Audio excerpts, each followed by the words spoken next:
Welcome to the Lord of the Rings Lorecast, the show that explores the background of Tolkien's amazing world from the very beginning.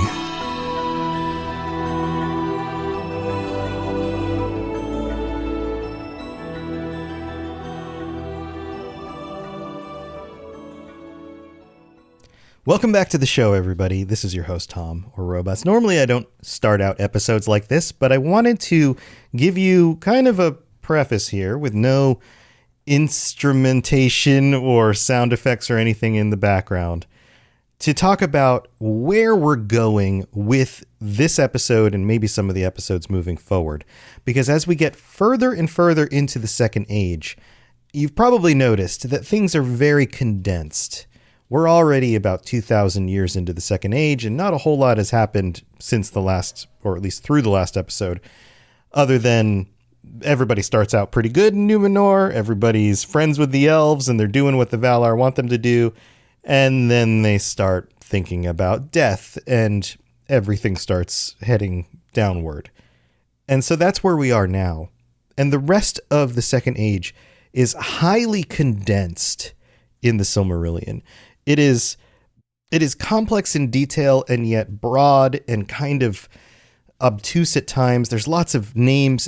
This portion, if anything, is harder to parse in some ways than some of the other stuff that we've already talked about, which sounds a little bit hard to believe, but is actually the case here. Now, maybe that's because the information about this is kind of sporadic, and maybe it was harder for Christopher Tolkien to kind of pull it all together, but I don't know what the specific details are. But the way this is laid out feels a bit different from everything else. And there are things that are important that don't get pointed out.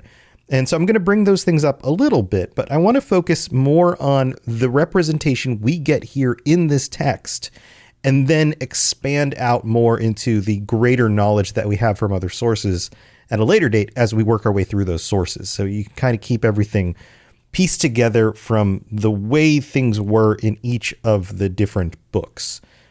Because there has to be a reason why things were set up in a certain way and things were described in a certain order. And I want to stay true to the way that it's presented here. So with all of that said, basically what I'm going to be doing for this episode, and maybe some of the ones moving forward, is we're going to be going through less of the text, but a little bit more zoomed in with more quoting and breaking things down. I think that's going to be the better way to approach this. We'll see how it goes. So thank you for tuning in. Thank you for being here for over 70 episodes now, and for supporting the show, even just listening. Thank you so much for all of that. Oh, and one other note before we dive into this episode. I am working on creating video versions of the episodes that we've done that have so far only been audio versions. So stay tuned for that. I will let you know when we are launching a YouTube channel. It'll probably just be called the Lord of the Rings Lorecast YouTube channel. You'll be able to look it up in the future. And who knows, within a few weeks, maybe we'll have the first video out. And I would love your support there as well. So fun stuff is in the works. Let's get into the episode.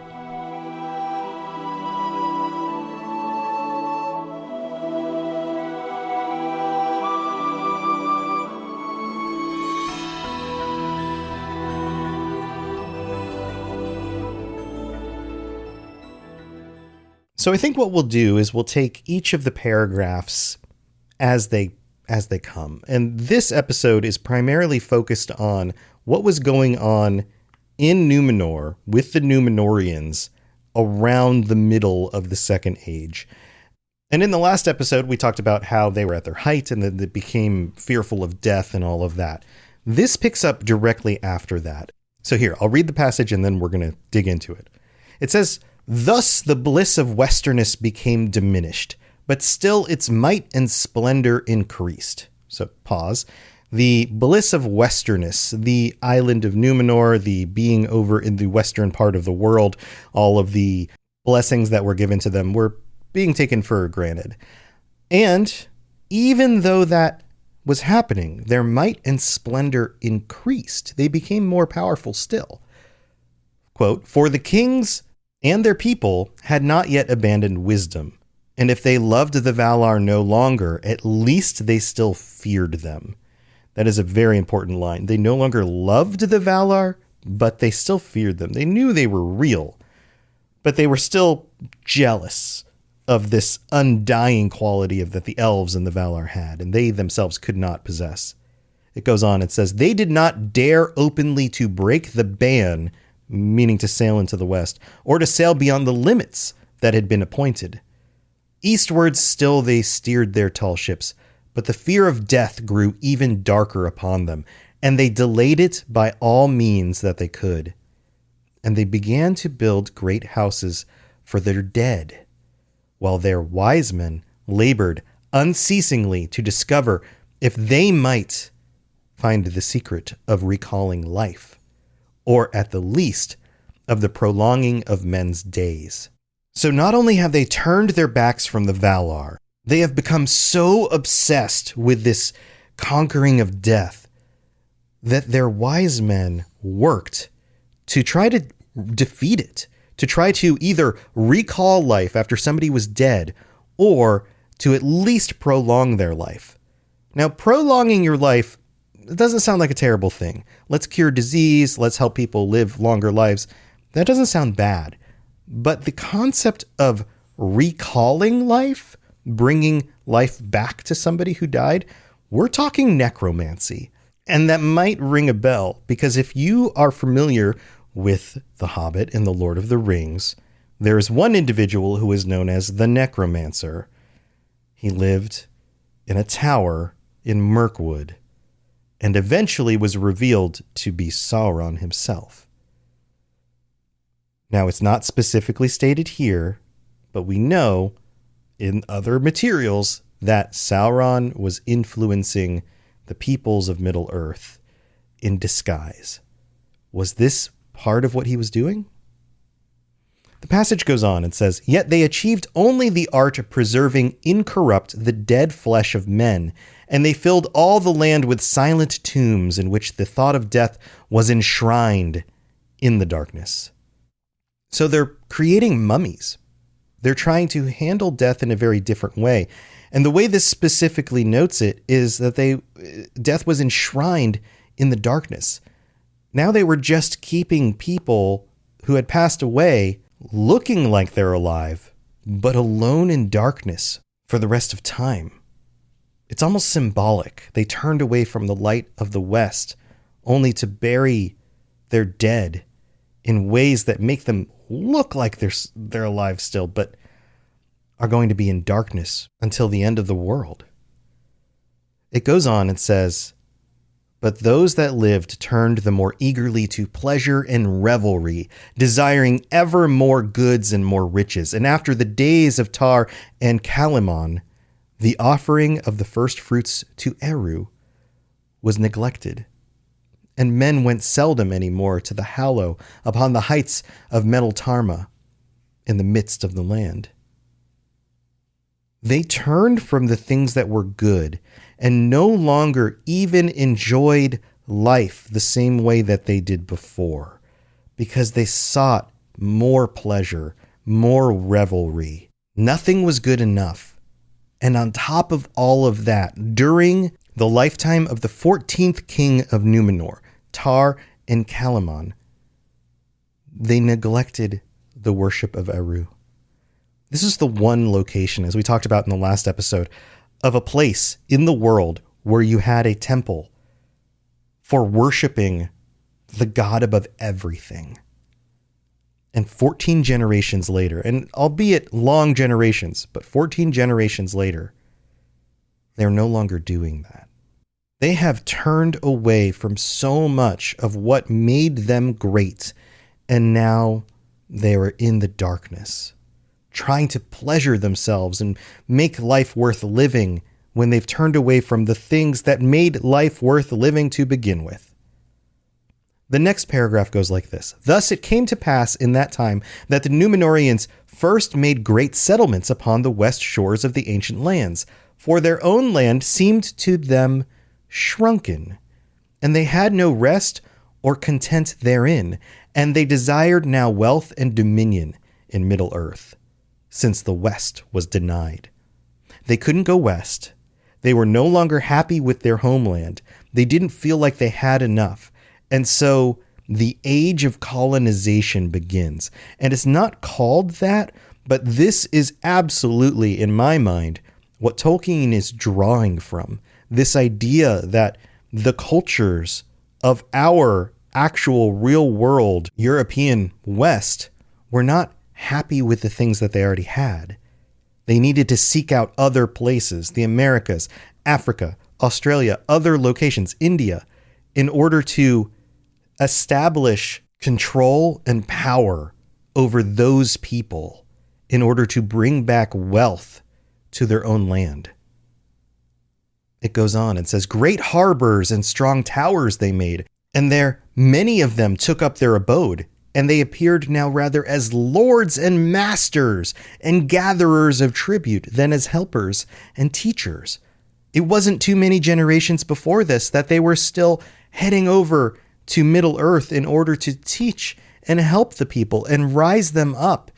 And now they've turned that completely around and are taking as much as they can.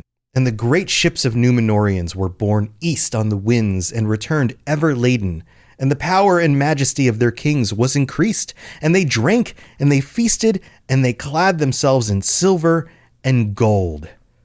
They became very greedy and they really leaned into this. They partied hard. They showed off their wealth. And yet it didn't satisfy them. It didn't make them happier. It's funny how that works. This is another one of those moments that Tolkien has some very clear insight into the way human beings work. Past a certain level, wealth does not actually make people happier. And yet we still want it. The next paragraph goes on and says, in all this, the elf friends had small part. The elf friends meaning the Numenorians who were still on the side of good, who were still friends with the elves, who were still trying to do things in the old ways. They alone came now ever to the north in the land of Gil-galad, keeping their friendship with the elves and lending them aid against Sauron. I'm going to pause here because, like I was mentioning in the preface of this episode, there is a lot of detail here that is just kind of glossed over. So the land of Gil-galad, there is a land in the northern part of Middle-earth that is still inhabited by elves. Many of them did not return to Valinor. Gil-galad, Elrond, Galadriel, a lot of those people and their people are still up in that part of the world. And so they're still connecting with them. They're still helping them out. They're still friends. But specifically, they're lending their aid against Sauron. And Sauron is not mentioned in this whole section until right here. We know from other sources that he went upon the land as a fair figure and deceived everybody, that he crafted the rings. None of that is described right here. By this point in the history, Sauron is the enemy again. He's already crafted the rings. He's already starting to amass power again in Middle-earth. And he hates not only the elves, but the Numenorians. That sentence goes on and says, and their haven was Pelargir, above the mouths of Anduin the Great, describing, again, the location in the north that the elves are at. But the king's men sailed far away to the south, and the lordships and strongholds that they made have left many rumors in the legends of men. This is the origin of the founding of locations in Middle-earth from the Numenorians. This is the beginning of the transition from a group like the Numenorians into the Gondorians or the Arnorians. They start settling these different locations, and they begin in the south. And these are not the elf friends. This is the other group. In this age, as is elsewhere told, Sauron arose again in Middle-earth and grew and turned back to the evil in which he was nurtured by Morgoth, becoming mighty in his service. Already in the days of Tar Menaster, the 11th king of Numenor, we're going back 3 generations from the 14th one we just talked about, becoming mighty in his service. This specifically is talking about Sauron working in and with the Numenorians, and you can imagine what kind of influence that had. And then we're told right here that during the days of Tar Menaster, he fortified the land of Mordor and had built there the Tower of Barad-dûr. And thereafter he strove ever for the dominion of Middle-earth, to become a king over all kings, and as a god unto men. And Sauron hated the Numenorians because of the deeds of their fathers and their ancient alliance with the elves and allegiance to the Valar. And then we get this interesting little point here. Nor did he forget the aid that Tar-Minastir had rendered to Gil-galad of old, in that time when the One Ring was forged, and there was war between Sauron and the elves of Eriador. This is interesting because it puts a timestamp on the creation of the ring. It was during the 11th reign, the 11th king, Tar-Minastir, and there was conflict during this time. And the Numenorians helped the elves. 3 generations before the 14th, which we were talking about at the beginning of this episode, where they've now even further pulled themselves away from the elves and the Valar. Now he learned that the Kings of Numenor had increased its power and splendor, and he hated them the more, and he feared them, lest they should invade his lands and wrest from him the dominion of the East. But for a long time he did not dare to challenge the lords of the sea, and he withdrew from the coasts. Sauron, we know, is good at biding his time and waiting for the right moment to pounce. And by the 14th generation of Numenorians, now settling the coastlines, moving into what he thinks is his territory, this becomes very threatening to him. And in that time, he has now recreated a fortress and has been influencing the people of Middle-earth either secretively or out in the open in the further eastern areas of the map. And he's beginning to build his armies again. He's bringing darkness back to the lands and the cultures of men. And a big part of that has to do with the rings. And some, even of the Numenorians, who fell under their sway. But we need to get to that after the mid-break, so we'll be right back.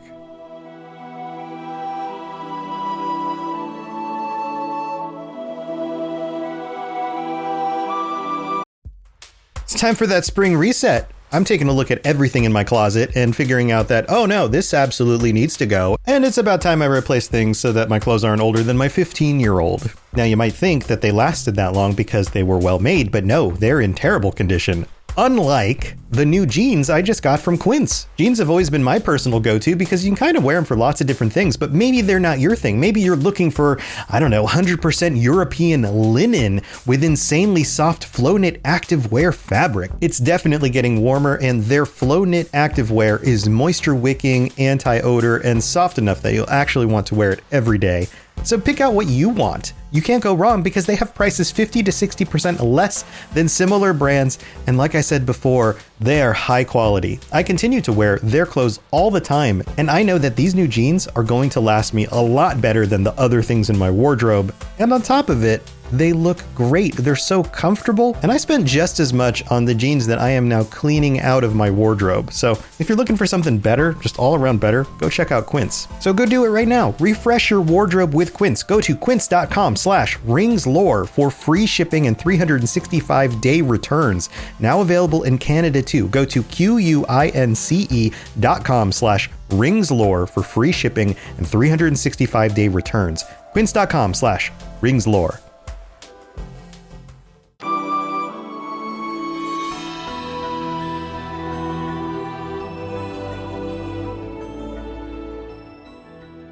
All right, so here we are in the middle of the show, and I am recording this early because I'm going to be gone over the next, week and a half. So I'm trying to get some episodes out there for all of you to enjoy.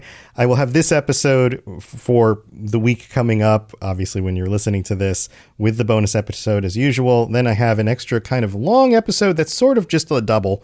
It's like a separate other topic. We'll say that. I'm going to keep this a little bit of a mystery, but that will come out next week. And that will cover my time traveling because I'm going on a trip again. My wife got this wonderful promotion at work, and then she has a convention over in Europe. So her flight is paid for. So a few times now we've been able to do that where we only have to pay for one of us, and then we take a vacation over in Europe and get to see some sights and stuff. So that's going to be a lot of fun. I'm looking forward to it. But I wanted to make sure that you all had your episodes ready. So you might notice that this is a little bit limited on my ability to thank people, and it will be for the next few weeks. So no new people have signed up this week because no extra time has gone by. And by the time I get to doing another episode new again, there will probably be a bulk of people that I'm going to have to thank, and also reviews to read out. So no new reviews this week, no new patrons, but I am going to shout out all our VIP tier patrons as of today's date. Words are hard. All right. We've got AK Music Lover, who's back to that name, by the way.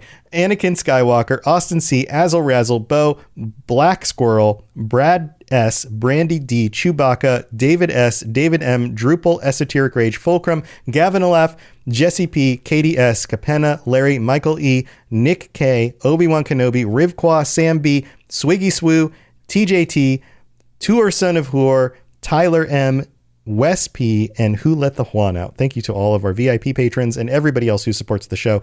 And of course, if you want to help me out, make sure this keeps going and get awesome stuff, then go to patreon.com/LOTR Lorecast and check out everything over there. I hope you are all having a wonderful summer, a wonderful few weeks, and I apologize if you send me messages on the Patreon or on the Discord or whatever, if I don't have the ability to respond.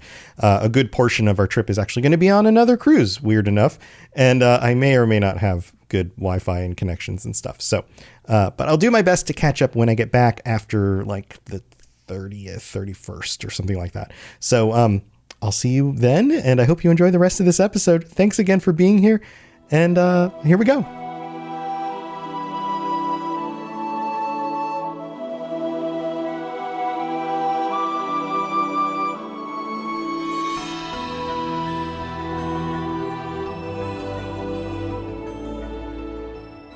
All right, so we need to get back to Sauron because we're given some more information specifically here about Sauron, which is always interesting because he's such a good character.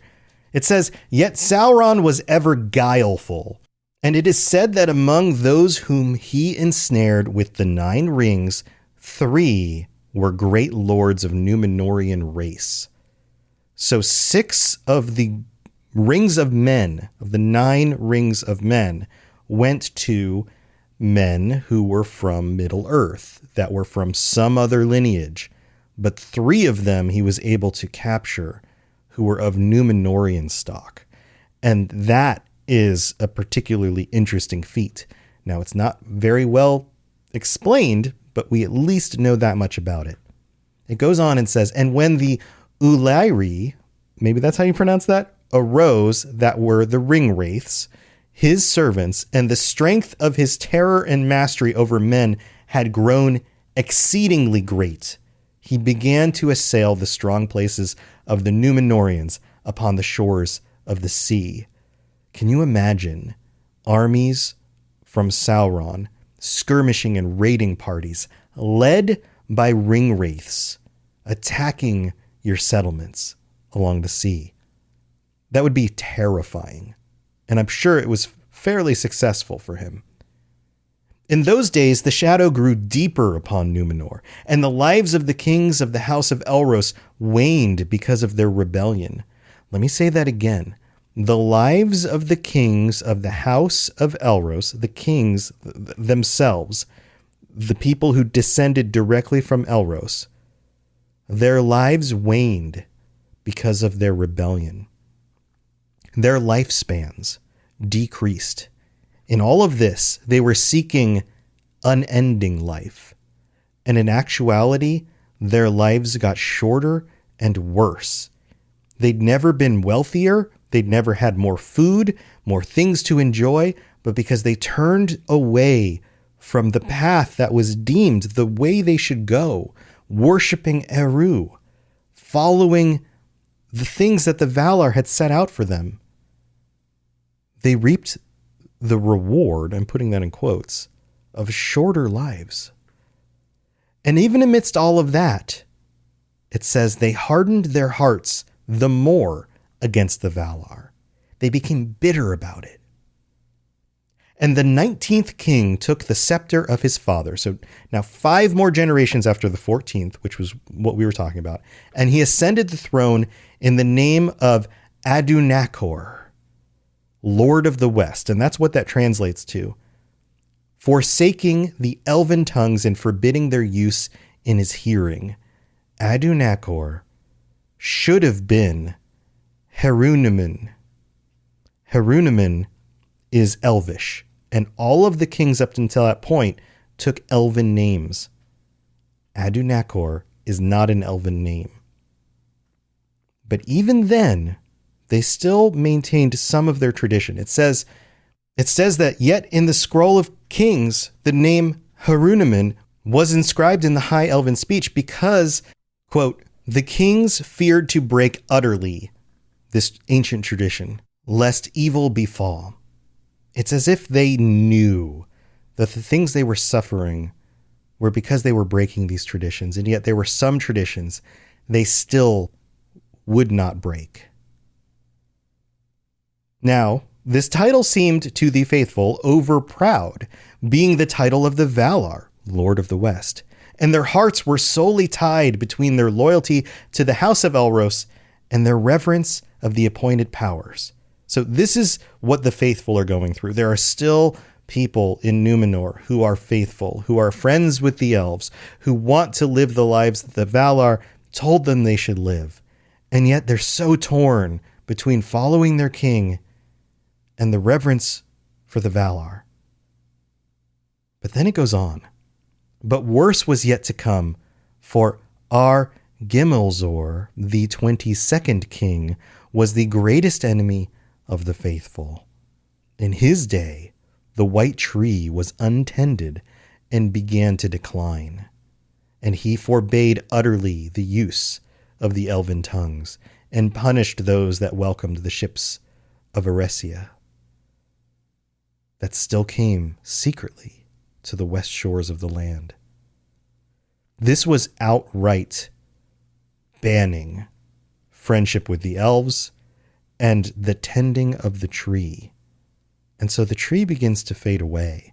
And we've seen this imagery before. We've seen it in many different places. This is not a good sign. Now, the king also didn't trust any of these people, and so he moved them. Most of them lived on the western side of the island, but instead he moved them to the east where they could be watched. This now is showing signs of fascism. The idea that you take the population and you move them in other places where they can be managed better because you don't trust them, because you're speaking out against them, because they are not like you.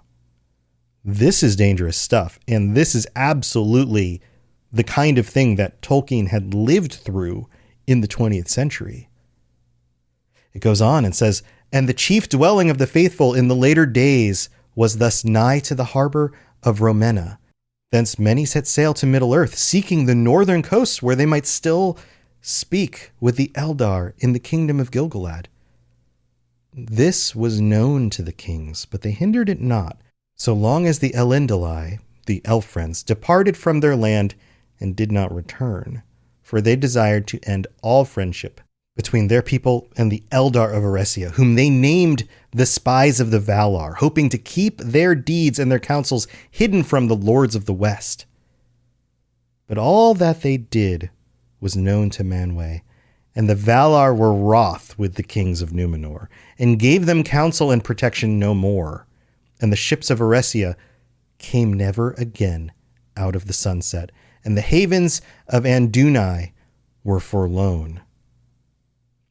So the Valar pull back, and they stop sending their elf friends over.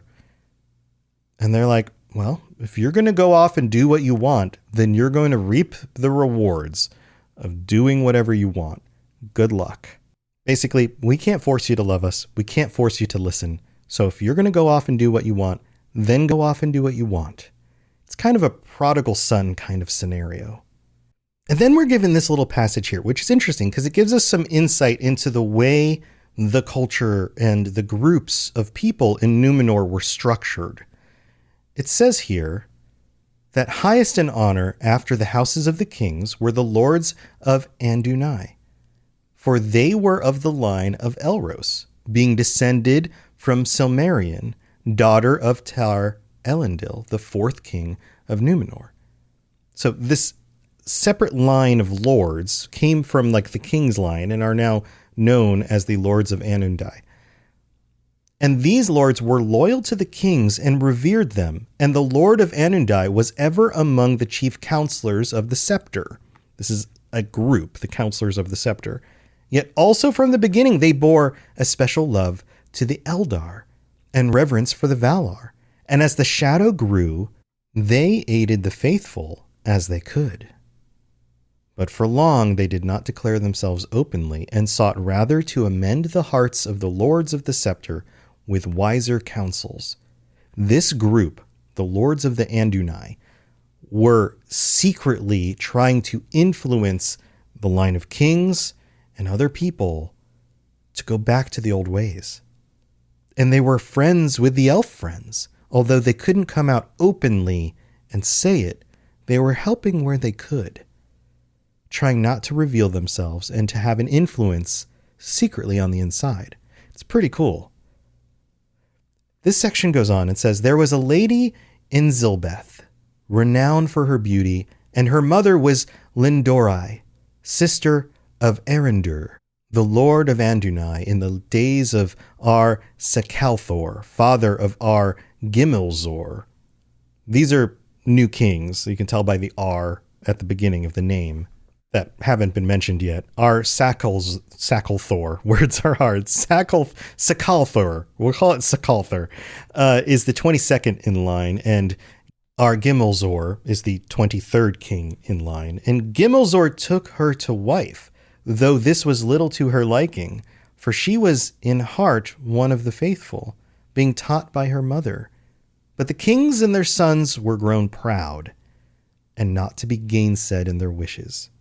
So she had no way of not going forward with this, which, again, sounds kind of terrible. And we wrap up this section of the book with a little bit more insight into this pairing and how it played out. It says, no love was there between Ar Gimilzor and his queen, or between their sons.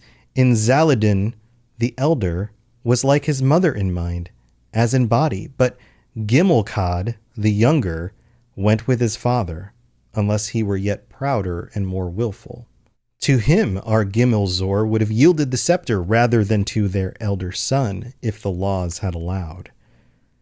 Obviously, he wanted the son that was more in line with his perspective to get the throne, but that's not what happens. We end up with a very short period of time where the perspective of the kings reverses for a little bit. But is that enough to save the Numenorians? And what effect does that have? This little section here at the end is where things really start to get in the nitty-gritty with the different names and details and the complexities of the Kings of Numenor. And we're going to continue more of that in the next episode. Well, actually 2 episodes from now, because we've got kind of this middle episode while I'm out of town. So stay tuned for that. I hope this is helping explain some of this section of the Silmarillion, because it is very dense and it continues this way for a while. So hopefully that helps you get through this part, and I hope you're enjoying the show still. Thank you for being here, and I'll see you next time. Thanks for listening to the Lord of the Rings Lorecast. If you'd like to learn more about other fantasy worlds, check out my other podcasts, The Elder Scrolls Lorecast, The Witcher Lorecast, and more at robotsradio.net. If you'd like to reach out, I'd love to hear from you. Send me a note on Twitter at robots_radio, or join our amazing community on the Robots Radio Discord. There are links in the show notes, or just search Robots Radio Discord, or find the link on robotsradio.net. I'll see you next time. The new Dexcom G7 15 Day gives you 15.5 days of real-time glucose numbers, so you have the knowledge to better control diabetes for healthier tomorrows. Dexcom data on file. G7 15 Day is for adults 18+. For full prescribing information on risks, benefits, and compatible smart devices, visit Dexcom.com.